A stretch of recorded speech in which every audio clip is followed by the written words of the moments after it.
Bobi Wine y'omu ku bantu bensinga okusanyukira ng'afunye milestone. Nsanyuka nnyo kuba mmanyi gye yava. Kye twebuuza Juliana kyaliko si solution. Juliana account reactinga mu Do I have the same political beliefs as he does? No. Silence ye betrayal. There is that time when silence becomes betrayal. Kati Juliana taina si mulungi ng'ensi bw'erowooza naye abadde camouflage nti yeekweka yeerimbika. Essaawa etuuse ensi emwanike. Nti silence ye kubadde kulya mu nsiru kwe bantu bamuwagidde mu bivvulu kuva nga talina kyali. Ate ekyo buli omu alina eddembe lye. Just because ndi mukwano gwa Bobi kyali tekitegeeza nti nina okugenda and join his campaign, his political campaign. Oli ku YouTube channel agaliwo tuula kalira emboozi egw'amakerenda.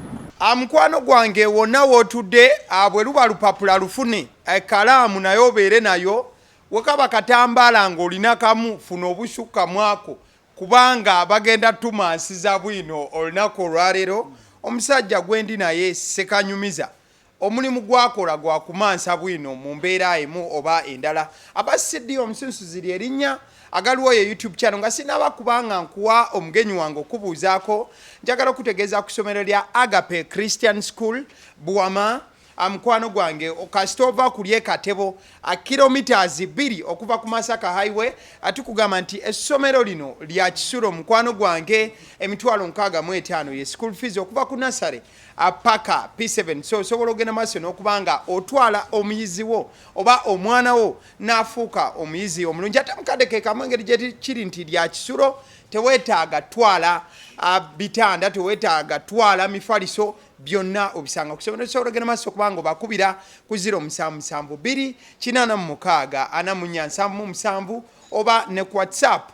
kwe bali mukadde kamu njagala ogenda maaso n'okubanga nkujjukiza ku Nebo Tours and Travel bano bagamba nti no ensonga ezikwatagana n'okulambuza Uganda zibalekere ku kasente katono ddala balina emmotoka ez'okulambula weziri mukadde kamu basobola okuyamba kugobera ku bya tiketi okuyamba okugobera ku bya visa ate n'okuyamba okugobera ku bya passport osobola ogenda maaso okubanga bakubira ku 070 15 88 87 ne ku WhatsApp kwe bali omukulu genda maaso n'okubanga obuuza ku mulabi wange tugambe ebigambo.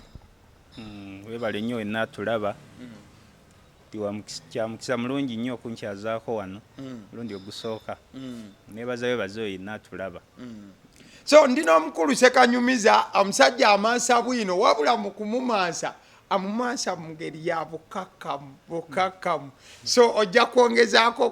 ku nobuyo tuweere nga tugamba ebigambo ensonga zibadde zigenda maaso n'okuba nga zitambula ayo omukyala one of the most respected women oba divas wekituuka ku music industry ya Uganda ye Juliana Kanyomozi omu ku bakyala betuwa ennyo respect wano gye buvuddeko yagenda maaso n'okuba nga ayogera nga nnyonnyola Abannayuganda nti mususiza obukyayi humanity obuntu bubaweddemu be yagamba nti mususiza obukyayi bo banyiga bunyiizi nabaga otugamba oti atususiza obukyayi kozi yali abannyonnyola nti omuntu waba afiiriddwa olina oba n'obwa Sseruganda temuseka olw'omusumba omu yali afiiriddwa omukuumi we webiva eyo Juliana Kanyomozi twamulabye olunaku olw'ejjo ng'agenda maaso n'okuba nga ayanukula abadde bamuvuma ng'abagamba bannange sa intendinzi oba kubanyiiza we muba mmwe mulowooza nti nakoze eki nabanyiiziza ekisookera ddala Bobi Wine gwe mugamba muntu wange twogerezeganya wabula njagala mukitegeere nti byakkiririzaamu ze si byenzikiririzaamu ebyobufuzi bye naye ate mubeereddewo nga nange bwakoze eki era bw'afuna obuzibu nziruukirira kuba muntu wange nagamba Uganda gye mugamba ntimbi nkimanyi nange ntimbi nagifiirwamu n'omwana olw'amalwaliro gammwe agatali ki malungi so mu mbeera efaananako bwetu njagala otumansize ku bwino mu layini eyo Juliana Bobi Wine enkolagana nabino ebigenda maaso n'okuba nti bitambula. Ku nsonga eyo nja kutandika tujja kuddamuuko emabega relationship y'abano oba enkwatagana yaabwe yavaawa kubanga ayogera ku kuba nti bali related ekintu ekiri soft nti toyinza kigeraageranya n'ambeera abantu gye bawangaaliramu waliwo kye bayita normals ne abnormals nti tebikwatagana embeera eriwo yagenda astray nti toyinza gigeraageranya na relationship yo na Bobi Wine oba Kyagulanyi kubanga Kyagulanyi tumujjukira nti yakumekinga mu biseera bya Sabrina's pub eya Hope Mukasa wali oyimba Lungereza nga abantu tebakumanyi n'akuleeta mu biseera bya Charles Mbire we yalina birthday ya maama we maama Mbire n'omanyika n'otunda ne bakuwagira emyaka egyo gyonna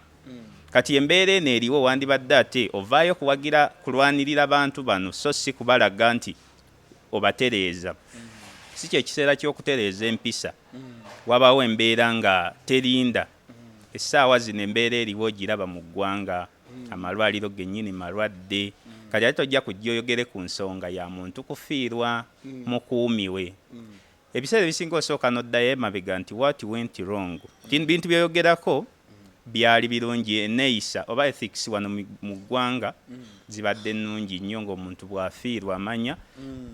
kukungubaga kusaasira kukubagiza lwaki si kyekyo si kyekiriwo ddayo onoonye kyava ku ki okusinga okupiininga oba okucriticizinga abantu mu mbeera eyo waliwo engeri gy'oyinza okudisaamingamu mulabewo naye nga toleese byakulwanyisa kati Juliana kyakola yazze mu kulinga okwetonda kye yali alina ate okusooka kubanga ne silence ye bitreyo nti mu kifo ky'okujja yogere bantu bano bamuwagidde emyaka mingi kuva mu 90s nga yakava ku Namasagali yandize n'abanga ababeererawo dani okujja ate okubalumba counter reacting nti kyandibadde already alina offense y'okuba ntabeereddewo bannayuganda bakimubanja twamulabira mu tubonga naawe naye nga ate bamusupportinze over years ekibiina gye nkugambye Sabrinas gye baba makingira Silver Kyagulanyi omuwandiikira music abadde ayimbira bannayuganda abazze bamusasula abamubanja already kati omuntu akubanja ate bw'ojja omulumbe bulumbi nti omunenya kiba kyewuunyisa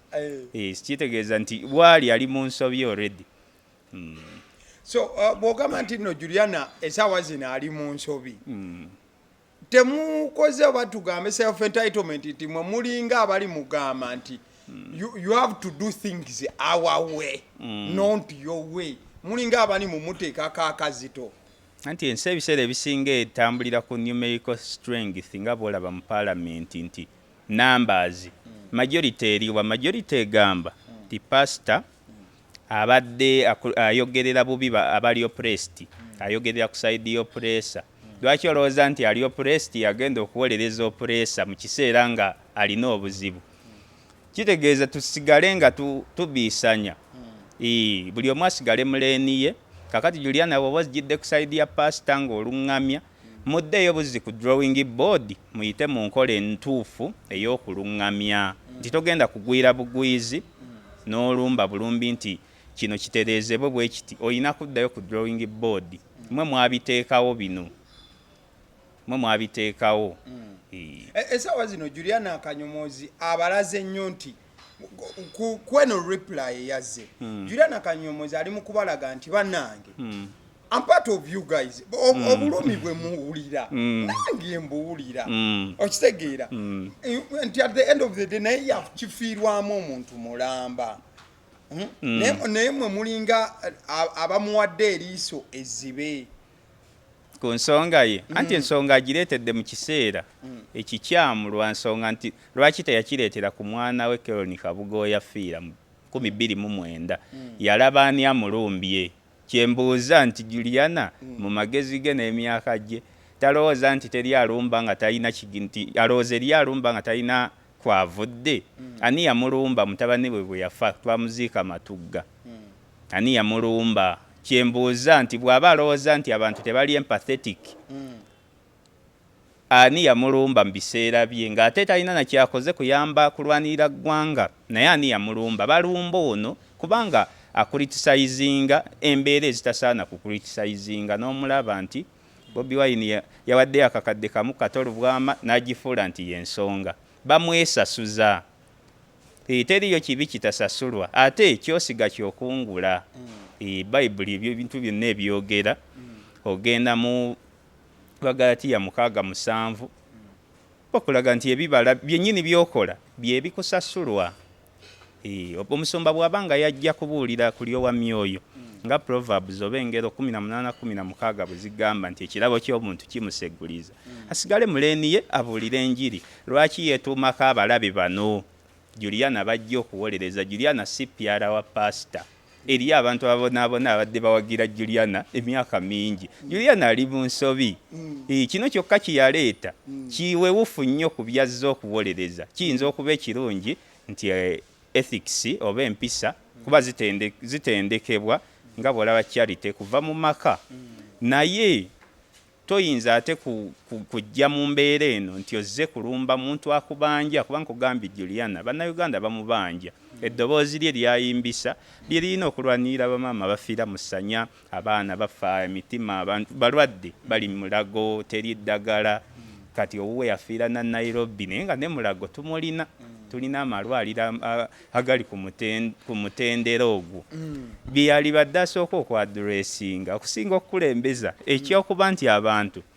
bo bazze bakritisayizinge pastor mu mbeera eno nti kye bakola kikyamu naye ate weebuuze kyava ku ki yoba oddayo tereeze ddayo ku drawing board solution eri ku drawing board so muliga abagamba nti Juliana talina tene moment olukusa kuba nti naayogera cause yabadde awo opinion ye nga namwe mu opinion nti we are being oppressed mu budde buno na buno naye yabadde awo opinion ye talina entitled gamba moral authority alina moral authority naye talina right to speak mu mbeera bwetyo embeera eriwo yembeera yekuganya okukuwa omwaganyi okwogera oba toyogera lwaki nti bamubanje ebbanga lyamaze nga tavaayo mu mbeera zinyigiriza abantu yandivuddeyo ku bakyala incidences zibaddewo mu ggwanga nnyingi lwaki avaayo ku ya pastor ye pastor ni yamutuusa mu mbeera eyo okubanga abiisanya n'abantu incidents ezo zibaddewo Kadino Wamala mu myaka 90s yalumbibwa n'emmundu mu lutikka we yali asula naye ani yajja okumukulitisayizinga nti olimba kino otaddewo okukola mawulire lwaki kizze ku bujingo abantu bangi babalumbye ani abakulitisayizinze bajjamu omuntu tajja ku muntu atasaana kukulitisaizingibwa bayinza okujja ne criticism mu mbeera ey'okufiirwa naye kyatandika ddi kyetwebuuza Juliana kyaliko si solution Juliana akawunta reactinga mu mbeera mwatalina kukolera kintu ekyo moral authority agiina audacity gyagijja gye neebuuza kubanga embeera zibaddewo nnyingi nga tavaayo ate ovuddeyo nga oli ku sayidi y'opuresa kubanga pastor yalaga dda sayidi buli lwolaga sayidi leka abantu bakwambalire tukubagane kubanga olaze sayidi pastor alina kuba neutral Desmond Tutu agamba yali munnaddiini we South Africa eyo yafa mwaka ogwo ogwedde akugamba nti when an elephant has its foot on the tail of a mouse and you said that you are neutral, the mouse will not appreciate your neutrality. Nti obwa neutral bwo buyinza okuba obutuufu naye nti mpagira naye emmese teyinza kusanyukira bwanna mpawengwabwo nga Juliana bw'asaba nti tubeere nti pastor bambi biki yakusaasidde ddi takubeereddeewo abadde against you abadde akulumba over time lwaki olowooza nti nze ngenda musasula na bukkakkamu ng'ate yaliowo emyoyo yandibadde ateekawo president eyo n'abanga kyakulabirako kinene kati kyasize kyakungula lwaki ojja omuyambe mangu ago ng'ate embeera nnyingi zibaddewo mu ggwanga nga tozze kununula tozze ku rescue y'abo bantu kitegeeza ososola olina interest sizo kati abantu baba bakukube bagwanidde okukuba ebbanga lyonna lyetubaddewo Juliana Kanyomozi amanyiddwa nga ekika ky'omukyalo omukkakkamu omusirifu atavaamu kigambo ate atanoonya mawulire kuba omulala yayinza ogamba Juliana wano ali mu kunoonya mawulire si mukyala abadde anoonya mawulire. What could have prompted her? Anti kati ebintu ebyo byonna byayogerwako abawandiisi ffe bwe tuba mu kusoma. Martin Luther King yakugamba nti silence ye betrayal. There is that time when silence becomes betrayal. Kati Juliana taina si mulungi ng'ensi bw'erowooza naye abadde camouflage nti yeekweka yeerimbika essaawa etuuse ensi emwanike nti silence ye kubadde kulya mu nsiru kwe bantu bamuwagidde mu bivvulu kuva nga talina kyali yava mu kusoma senior 60 yatuula na bibuuzo yali baamusitula nga talina fees bw'atyo bwannyonnyola nga kitaawe Kahunda afudde 1999 bwe bamusitula mu examination room teyeeyongerayo kusoma naye afunye omukisa n'aba muntu w'amaanyi mu ggwanga lw'abantu bano. Lwaki olowooza nti obabeereddewo kimala ki okujja oba criticizing alimba tali feya ate sina mulungi nga bw'ogamba silence eno ebaddewo bubeezi lwa kati kankuwa example nti mu politics silence dictator yenna oba nakyemalira ayagala silence tayagala support yo. Silence yo abeera already compromised kubanga teyeetaaga kaluluko. Kati ba Juliana bazanye rolo nene nnyo abantu balina embeera ti message kati nze saagala nnyo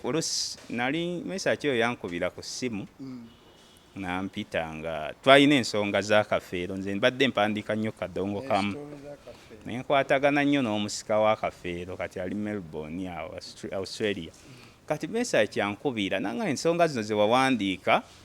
walize ne twogera n'enkuwa side yange naye message amanyiddwa ng'omusajja ali hambe ennyo lwaki nti azannya bulungi kaadi zize era oluusi saagala nnyo kwogera bintu eyo naye nga tebaba hambo nti balungi nnyo naye balina engeri kati Juliana mutwalire mu layini eyo nti Juliana basirifu naye akoze kiki ekimulowoozesa nga bw'oŋŋambye nti mulungi yali ayambyani bafunye ku mukisa ogw'eddoboozi eri raising ensonga z'abakyala yali ayambyani obulango bwajjiramu nti oba malaria oba luyimba lwa mbeera lwa kozi abasasuddwa si balungi tulowooza bulowooza nti buli musirise mulungi si mulungi kati essaawa ensi emwanike nti regimu zikyuse. Bobi Wine akugamba nti ekiseera ky'amasuuti kyaggwako we mulabidde ba Juliana naye nga si balungi obulungi bwe yali akoze kirungi kigo ngambye nti abadde muntu atali mu controversies era atanoonya mawulire naye controversy togiriimu otya nga tostandinga ngako ku kozi ya muntu wa bulijjo eriwa wandibadde ebyo bye bikwogerera nga bw'onaagamba nti omukazi mumulumbye naye yababeererawo wano ye yalabye bulabi bantu bali mu mbeera yaabwe bo gye balowooza nti esaana okucriticizingibwa najja account reacting nabo naye olina moral authority oba dust of confidence ogijjawo okubakkakkanya. Lwaki Bobi Wine wajja n'ababuulira ku nsonga eno neeri bagiwuliriza weebuuze bubuuza nze njagala nnyo okuddayo ku drawing board what went wrong pastor bw'abanga basobola okumuwakanya nti alimba bawakanyako munaddiini ki munaddiini ne bwalimba ensekiriza lwaki ono embeera yonna buli omu kubanza entambula eggwanga lyonna ebyalo embeera gyolaba ku social media ye reflecting ekiri wansi mu bantu bonna bawakana. Lwaki bawakana ng'oli mubuulizi wa njiri ensi ekkiriza mu bayibuli eyateekebwateekebwa abazungu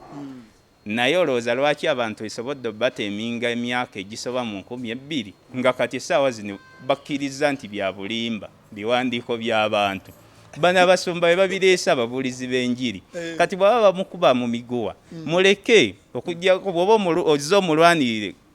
kkiriza kyonna bajja kukuwa exposinga nti ogenda beeranga ye olina okuba bw'oba ozze kulwana bbeeya nakoozi tolina na nsonga ekwetonza kubanga tukimanyi nti buli ajjira ku koozi eyo alina ssente zaafuna.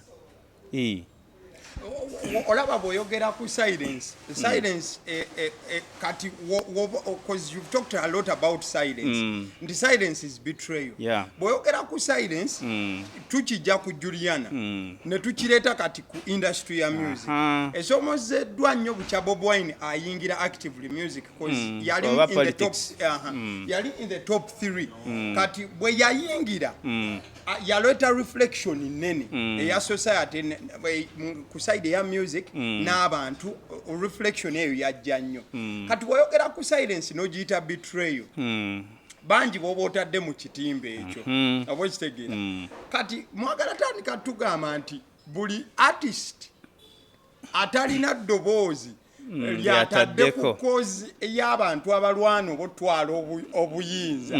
mbu artist oyo alina okubeera condemned era bakoze kibi nnyo exactly kubanga wali badde ne right yo singa obadde towagirwa bantu naye exercise gyokola enoonya abantu mu bisaawe mabaala gye bali olina okuba ku kozi yaabwe that's automatic tekiriiko na kwesalirawo kubanga bwe kirina okuba kubanga naawe namba zoyagala eri abantu concern gyoyagala mu abantu bonoonyaamu okujja mu ssente ezo olina okuwagira kozi yaabwe oba okubivaako dde ebbali oyogedde ku silence Martin Luther King akugamba nti our lives begin to end the day we become silent about things that matter buli lwe tuva ku nsonga ez'omuzinzi obulamu bwaffe butandika okuseebengerera ye silence gyoyogerako eyaba Juliana nze mbanafuya nnyo emyaka gyonna nti baagadde nnyo okufunamu obufunyi bajja bayimba bulungi emyaka gyonna naye si be baali basaanidde bokka tubadde n'abayimbi nga Mariam Ndagire tebaweebwa chance emala nze nali mpandiika emabega awo nga mpandiika ku vocalist abakyala nga asinga Mariam Ndagire nziza n'akalaba omu yafa n'okufa yalinga mu Gebroze wa Jeffrey Utaya nga tannakola Eagles bamuyitanga Kezi ya Nambi yayimba omupiira omulenzi omutoolo biki music oyo mumanyi naye tebaweebwa mukisa gumala Juliana babadde mu ntalo ne bakasimu owuma ale 2000 abantu ne bajja nga babaddiramu babadde mu mbeera ezitali tugamba nti balungi naye lwakuba tomanyi mabega gye bava tomanyi Sabrina's genda babadde mu ntalo nnyingi Irene Nambiro babadde mu ntalo ne ba Professor Bukenya abakyala baabwe ne boonona n'amaka gaabwe Irene Nambiro oyo nze gwe nsinga okwagala mu bakyala naye bonna tebabeereddewo ggwanga wadde kati silence betrayal mu ngeri eyo nti osirise tebaga bambi mulungi musirifu tebikola byakolanga ddanga ensi tennamanya naye dictator akwagala mu silence yo tayagala kaluluko silence yo message semakula bwabanga osirika bwoti ensi ekkiriza nti oli mulungi nnyo naye kikyamu kubanga tolina kusirika busirisi bw'osirika olowooza nti kyolaga ensi nti oli neutral tewali neutrality mu mbeera there is no being neutral between fire and fire brigade tekiriiyo ebyo byonna bya bulimba abantu bye balowooza nze mesaki oyo okuva lwe yankubira natya n'okudda era twaddamu okusinkana wa katolo bwama no nali mu maka wane mutundu mayinja yakola bulungi mayinja yalimu actually yali mentored yakuzibwa omuntu eyali ayimba obulungi eri wamala wa mascots yali mentor wa Ronald Mayi era ye muntu yekka gwe yagamba eri wamala yaleeta mayinja ng'ayina Ssemboga yalina abayimbi bangi nnyo baali mu mascots kati n'agamba nti omwana ono ayimba nga nze yali ayogera ku mayinja ye muyimbi yekka gwe yeerireetingako ekintu ekyo kijjukira ku Jesus yali ayogera ku badisciple ku bagoberezi be ne yeerireetinga ku Dawudi Dawudi alinga nze alina omutima ng'ogwange kati eri wamala yakiddamu ku mayinja omwana ono ayimba nga nze kitegeeza mayinja ayina credit nene ku music industry agenza asebengera then talent nyingi tebalina muyisanga we bamuyisa bateekeddwa kubanga kimugwanidde byazaakola ali accountable okitegeera ali accountable ku nsobi ze naye ali achievement ze tulina okuzoogera njagala nnyo okubeera balanced bateekeddwa kyenagambye nti wadde akakuze n'ayonaawo ttaala naye yaliko omugezi okitegeera yaliko omugezi mayinja yava eri wamala nadda ewa Umaru Katumba eyo katolo bw'amagye abajja oluvannyuma ne bakola ekyabwe nga Jeffrey Lutaaya yatunze takisi ye kamunye ye ne bayiya ne bakola ekibiina kyabwe bayimbi balungi balwanye era embeera eno n'embeera eyo okutuukawo bwakunnyonnyola bino byatavaayo ku TV byali mipango gya musolo n'amaliriza ng'ayingidde w'abasajja naye era bamuleka si kyekimu kuba bizinesi ze zaafa takyalina bizinesi yagenda n'okugenda amaka galimu abapangisa kuba mayinja yatuukako ekiseera nga ayita wano ayita mu bapangisa okugenda gy'asula naye ng'embeera eyo tayinza kujja ginnyonnyola bantu baamukozesa ensobi politics wa Africa bw'atyo bw'abeera obeera just bakukozesa kunafuya nti kati essaawa zino bakwonoona amulabye agyogerako ye yaserena eyo naye ate venue gy'ayogera olunaku lwe lumu eriko ba Bluth bw'abanga yeyo gye namanyako kitegeeza naye ali mu controversies kunoonya mawulire kati naye nga mayinja yandibadde akyanoonya amawulire nalabe ne music video eno eri mu kutambula yatandise okukola buli bwe baakolanga edda nga alina ekivulu n'alangira mu video oba wagirabeko video nalabye ne date yagitadde ng'alabika ali confirmed kisoboka naye ng'ate si ye venue ekola ssente kubanga Serena naliko ne message oyo actually twali wakatolu bwama nga okuziika kuwedde biki ng'ayogera nti venue ndoza igipangisa milioni 2 venue milioni 2 nakyo shemu nakiwira kuva mu ye nga tutudde 200 kuba venue ebeerako fenoni yokka yeetegeka Serena Steve Gini yategeka amataala tubaddewo okebbanga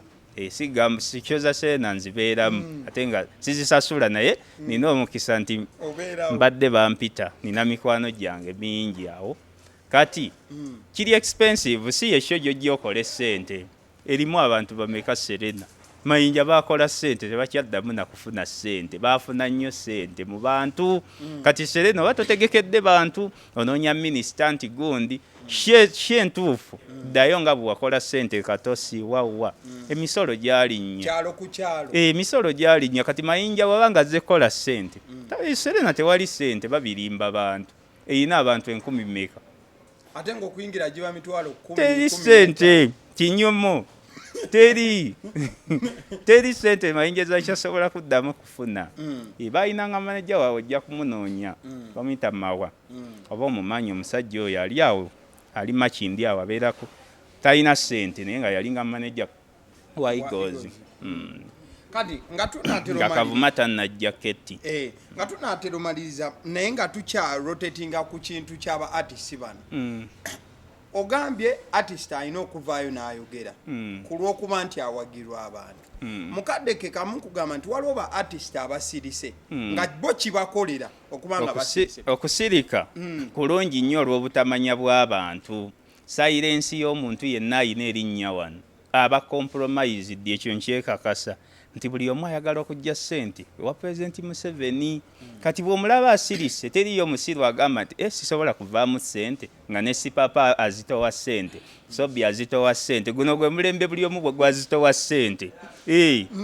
ffenna tulinako abaali batukubidde kati oŋŋambe nti artist nga Mesa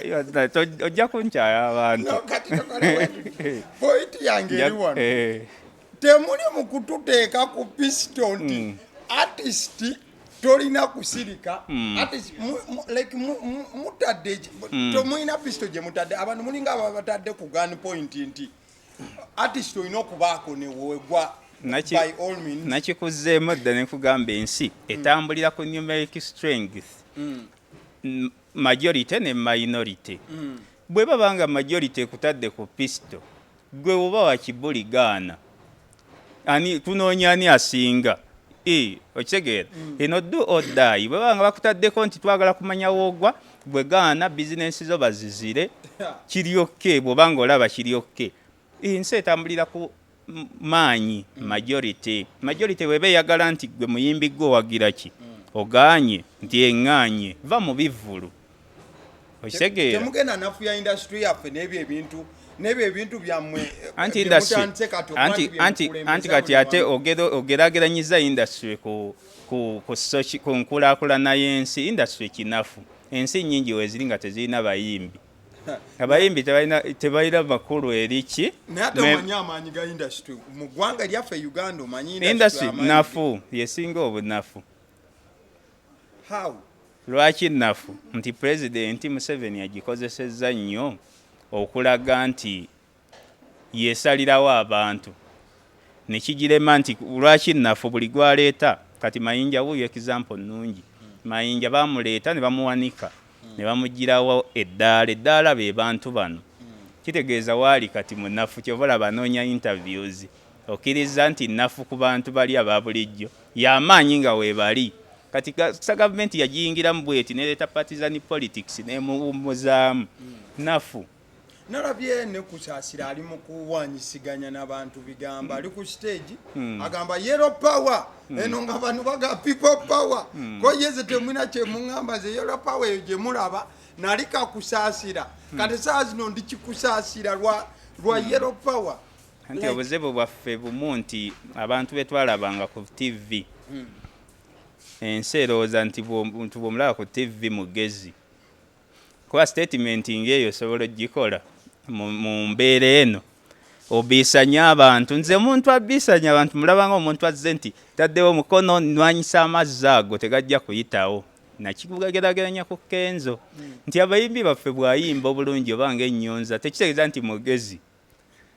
kiringa omubaka ayingira parliament bamuwa mutwe mupya abadde munywa naye mumuwadde lwakuba naye mutwe gwe mbadde munywa nago gwe gugenze kati kusaasira abalowooza ne bamuwa ennyo obudde balowooza nti mugezi kuba eyo statement nze siyinza gikola odde obuwanyi tosobola kukola kintu ng'oli contrary ku bawagizi bo ng'ate ozze obaggyemu kalulu kuba namuwulidde ayagala nabwa MP toyinza kuŋŋa muntu bw'atyo nti mu discussing why do you have to prove nti obadde osoma yatugamba nti ebyo kamiliyoni bye yasoma nange bye mbadde nsoma ebiki ate bayonoona nnyo industry yaffe oba okuva eri ku legislature nti omuntu akiikirira alina kuba nga amaliriza senior 6 kuba kati omuntu ajja nga tamanyi na kiki kyakusoma olinaga nti dokita twaha kagabo naye nga ate kyakola kuba kati ojja otya nze omuntu abiisanya n'omuwagizi we omuntu ajja ng'ali against omuwagizi mwewuunye entegeera ye nga niwaba tasomyeko wadde P1 tokikola oli ye muwagizi wo either mwesonyiwe naye mbu mubiisanye muvumagane kusaasira tebaliimu nsa obubaka bwo obusembayo nga tuva wano tuvudde nga twanguye obubaka siina nnyo obubaka naye kyengezaako okugamba nti okugyawo kasita bajjawo political education bakola ensobi nnene nti buli omu menta ti oli ajja kugamba nti bajjo ye menta wange ti ate ono kati toyinza kugamba nti omuntu asirise nga bonalaba Silva Kyagulanyi kati kanso mwagala nnyo naye nti asirise olw'okuba atya entalo tima lutalo bambi ye tayogera ku nsonga ezo ate onnyimbira tofa ku mbeera yange gye mpangaaliramu malwaliro gange mbukuba onnyimbira ennyimba z'omukwano oli musiru omukwano gulina omugaso mu mbeera ngambi yogera ku nsonga zange sirina mazzi ku byalo eruweero gyova abantu baffe basiru kutuuka ku leve endala mbu oyo bambi ayimba bibi oyimba bibi otya oyimbira nze olina kuyimba binkwatako kikukakatako si mandatory tewali nakugamba mbu simanya alina eddembe eryo ng'oyimbira abantu ayo bana abantu baffe basaana basensitizingibwe ffe banafu ffe tufudde bano abantu okutumanyiira kati Juliana oŋŋamba otya nti mu myaka 2 gye nkulabidde mu 5 nti ensonga ya Pastor Bugingo yennene bokyezza abaana mu masomero abantu baffe banafu kuba na bukubi mumukube physically mwengejenge physically anti kati okukuba okwa social media tekumala omuntu emyaka 25 tayogeranga ku nsonga ayimba mukwano zimana bikowa oveeyo mbwate baleka abantu bali kyebe expressinga kyekiri mu common people eyo wansi gyotatuuka bagamba kati ensonga ezo mwandizidizaayo na bamita soko aba scene of crime officer yandize nagamba banaye wantu wano okusinira emmotoka bwinjiraba bakuba amasasi bave eno tetumuwadde nabodde tuli ku Juliana anfaananira omuntu asamba omupiira ng'agusimula ewala eri yaterese yagulonda agubba agudduse bazze kubuze ku divertinga bantu sina nabudde nnyo sina nnyo budde mwebali kubanga mutulaba mbadde n'omusajja amansa bwino nagaye mufune obutambaala musobole okwesimulako bwino kubagenda kuba amansukira ddala Ssekanyumiza omuzadde njagala okutegeeza ku ssomero lya Agape Christian School Abuwama akulye Katebo kilometers 2 okuva ku Masaka Highway kyenyinza okugamba mukwano gwange essomero lino lya Kisulo kyokka liva ku Nasare paka P7 mukwano gwange osobola okubanga otwalayo omwana emitwalo 65 gyokka ate nga ssomero lya Kisulo ekitegeeza nti ekikwatagana n'ebyensula ojja kubisanga ku ssomero teweetaaga kubanga otwalayo mu mifaliso teweetaaga ki embeera yonna ejja kubanga ekolebwako mukadeke kamujagala okutegeeza ku bannaffe aba Nebo Tours and Travel bano bakugamba nti no bajja kubanga bagobera ku bya ticket oyagala kugobera ku bya visa mu Uganda oyagala kugobera ku bya passport byonna bagenda maaso n'okubanga babikolako basangibwa mu kibuga Kampala ku New Pioneer Mall room PH42 osobola okubanga banoonyako mukadeke kamu olunaku lwaleero tubadde